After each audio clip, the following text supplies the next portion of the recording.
અડધો તડકો અને અડધો છાયો।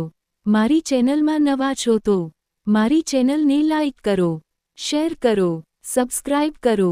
ધન્યવાદ। એકવાર અકબર બિરબલ કંઈક સાથે મૂંઝવણમાં પડી ગયો। અકબર ગુસ્સે થઈ ગયો અને બિરબલને શહેર છોડવાનો આદેશ આપ્યો।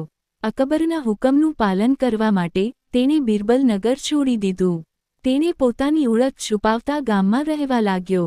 અહીં દિવસો પસાર થવાનું શરૂ થયું અને અકબરને બિરબલનો કોઈ સમાચાર મળ્યો નહીં। બિરબલ અકબરના મુખ્ય સલાહકાર તેમજ અંતિમ મિત્ર હતા। અકબરને રાજ્યના કાર્યોમાં બિરબલની સલાહની જરૂરિયાત અનુભવવાનું શરૂ કર્યું।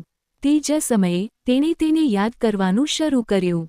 તેણે સૈનિકોને બિરબલ શોધવા મોકલ્યો, પરંતુ તેઓ તેને શોધી શક્યા નહીં। અંતે અકબરને બિરબલને શોધવાનો માર્ગ મળ્યો।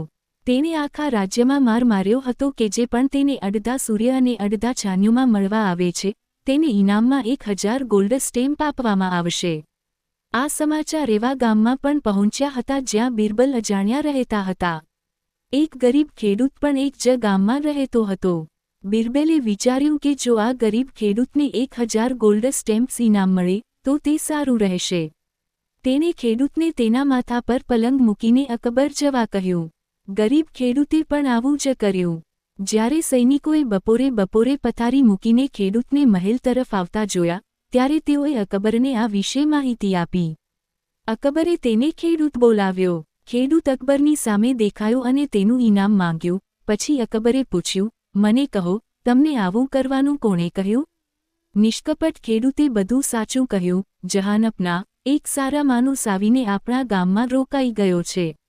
તેના કહેવા પર હું મારા માથા પર પલંગ રાખતો હતો। અવતરણ ચિહ્ન। આ સાંભળીને અકબર સમજી ગયો કે ખેડૂતને સલાહ આપે છે તે વ્યક્તિ બિરબલ છે। તેણે તુરંત જ ખજાનચીને ખેડૂતને 1000 ગોલ્ડ સ્ટોર્સ મેળવવા કહ્યું અને સૈનિકોને તેની સાથે મોકલ્યા અને સંદેશ બિરબલને મોકલ્યો। સંદેશ મળ્યા પછી બિરબલ અકબર નજીકમાં પાછો ફર્યો। પૂરી વાર્તા સાંભળવા માટે ધન્યવાદ।